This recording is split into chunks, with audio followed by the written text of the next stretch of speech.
Të ardhurat e shqiptarëve janë sa vetëm 1/3 e qytetarëve europian. Shqiptarëve ju duhen disa dekada për të arritur cilësinë e jetesës së popujve pjesë të Unionit. Në këtë përfundim ka arritur Banka Botërore në raportin Rishikimi i financave publike. Sipas dokumentit, nëse politika ndërmerr vendimet dhe reformat e duhura, shqiptarët do mund të kenë të ardhura sa gjysma e qytetarëve të vendeve të Bashkimit Evropian.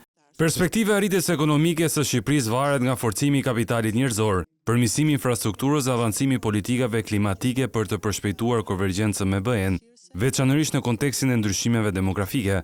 Reformat e ndërmarra kanë forcuar sistemin tatimor, por të ardhurat mbeten në nivelin e potencialit të tyre, si pasojë e mosdeklarimit të pagave, informalitetit, përjashtimeve dhe mangësive në zbatim.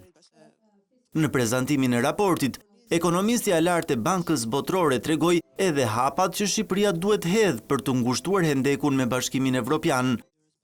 Presionet demografike po rriten. Deri në vitin 2060, rreth 29 deri 34% e popullsisë parashikohet të jetë mbi moshën e pensionit. Pensioni mesatar zë vetëm 32% të pagës, niveli më i ulët në rajon.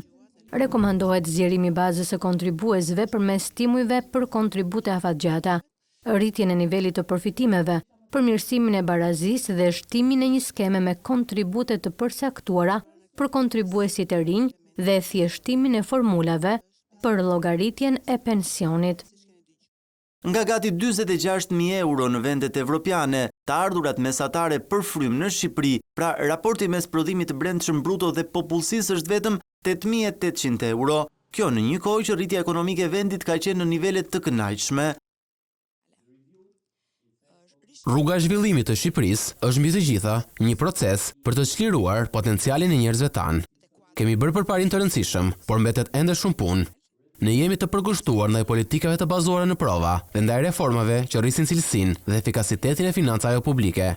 Reformat kërkojnë vullnet politik, kapacitet teknik dhe këmbgulje, por kosta e mosveprimit është shumë më e lartë se sfidat e ndryshimit. Hendeku mes Shqipërisë dhe vendeve të Bashkimit Evropian shtrihet edhe në të tjera drejtime. Nga 3.9 euro që mesatarisht merr një i punësuar në vend, në BE paga mesatare në euro është plot 16.8 euro apo 4.4 herë më e lartë.